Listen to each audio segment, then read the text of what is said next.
शाम थी। सूरज की आखिरी किरणें घर की चौखट पर पड़ी थी। कुर्मी की आंखों में झलक रही थी एक अधूरी उम्मीद, लेकिन उसके होंठ पर एक मजबूर मुस्कान थी। सास के कड़े शब्द, पति की अजीब सी चुप्पी और घर के अंदर गुमसुम माहौल के बीच उसने खुद को संभाला। पर वो नहीं जानती थी कि उसके इस मन के भीतर एक तूफान उठने वाला है जो उसकी ज़िंदगी के सारे रंग पलट कर रख देगा। वो शाम कुछ अलग थी। अरुण के फ़ोन पर अचानक आई एक अजनबी कॉल, जिसके बाद कुर्मी की दुनिया बदलने वाली थी। पर क्या वो उस सच का सामना कर पाएगी? क्या उसके सपनों की दुनिया बच पाएगी या वो टूट जाएगी? कुर्मी उत्तर प्रदेश के छोटे से कस्बे में रहती थी, जहाँ लड़कियों की पढ़ाई और स्वतंत्रता दोनों पर सवाल उठते थे। उसके पिता बेनी प्रसाद जी, जो हमेशा बेटे की चाह में थे, पर वक्त के साथ थोड़ा बदलने लगे थे। परिवार में बेटे को खास माना जाता था, लेकिन कुर्मी की पढ़ाई के प्रति उसकी अपेक्षाएं थी। घर की दीवारें गवाह थीं उसकी मेहनत की, पर वे भी दबाव से भरी थीं। शादी का दबाव, समाज की आंखें और एक रिश्ते की उम्मीदें जो उसे खुद नहीं समझ आई थी। वो जानती थी कि शादी के बाद उसके सपनों को दबा दिया जाएगा, पर दिल की कोई सुनवाई नहीं थी। शादी के कुछ महीनों बाद कुर्मी ने अरुण के एक राज को जाना। अरुण के एक पुराने रिश्ते की कहानी जो उसने शादी से छुपाई थी। वो रिश्ता कोई छोटी बात नहीं थी। उसकी पूर्व मंगेतर जो अचानक शहर से वापस आई थी और अरुण के जीवन में फिर से हलचल मचा दी थी। कुर्मी की हिम्मत इस बात से टूटने लगी कि उसकी शादी सिर्फ एक दिखावा थी, एक अधूरा वादा। अरुण की बातों में अब वो विश्वास नहीं रहा। वो उन सपनों को छोड़ने लगी जिनके लिए वो जद्दोजहद कर रही थी। फिर एक दिन अरुण ने कुर्मी को एक विचित्र प्रस्ताव दिया।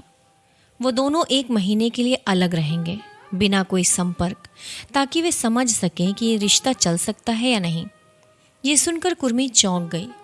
गांव की ऐसी सोच में, जहां पति पत्नी की नज़दीकी को आधार माना जाता है, ये कदम असंभव लग रहा था।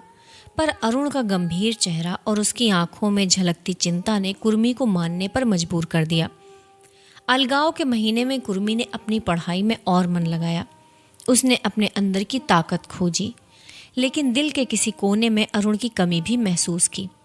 दोनों के जीवन में खालीपन था, पर साथ ही एक दूसरे की कद्र भी बढ़ रही थी। वो दिन जब वे मिलने वाले थे, कुर्मी का दिल धड़क रहा था। क्या वे फिर से साथ आ पाएंगे, या ये दूरी उनका रिश्ता खत्म कर देगी? मिलने पर वो दोनों खुलकर अपनी भावनाओं को समझ सके। कुर्मी ने अरुण को बताया कि वो अब किसी भी रिश्ते में अपनी पढ़ाई और पहचान के बिना नहीं रह सकती। अरुण ने स्वीकार किया कि उसे भी ये समझना था कि प्रेम में आज़ादी भी ज़रूरी है। वे न केवल पति पत्नी बल्कि 2 दोस्त बन गए जो एक दूसरे की आज़ादी, सपनों और भावनाओं का सम्मान करते थे। और इस नई सोच के साथ उनका रिश्ता न केवल बंधा बल्कि मजबूत हुआ। इस कहानी में वो सच्चाई छिपी है जो अक्सर हमारे आसपास होती है, लेकिन हम उसे स्वीकार नहीं करते कि रिश्ते तभी टिकते हैं जब वे बंधन नहीं बल्कि आज़ादी का आधार बने। ये कहानी बहुत कुछ सिखाती है। आज के युवा, खासकर लड़कियां, अपने सपनों को लेकर बहुत संघर्ष कर रही हैं। शादी के बाद उनकी पहचान दबाने का चलन आज भी हमारे समाज में बहुतायत से है। इस कहानी का वो पक्ष जो अलगाव को रिश्ते की मजबूती मानता है, एक नई सोच को जन्म देता है, पर इसे स्वीकार करना आसान नहीं है। हमारे समाज में ये सोच कई बार असंभव लगती है, क्योंकि रिश्तों को जोड़ने वाली परंपराएं और परिवार की उम्मीदें बहुत गहरी हैं। फिर भी इस कहानी का संदेश ये है कि यदि हम एक दूसरे को समझें और सम्मान दें तो असंभव भी संभव हो सकता है।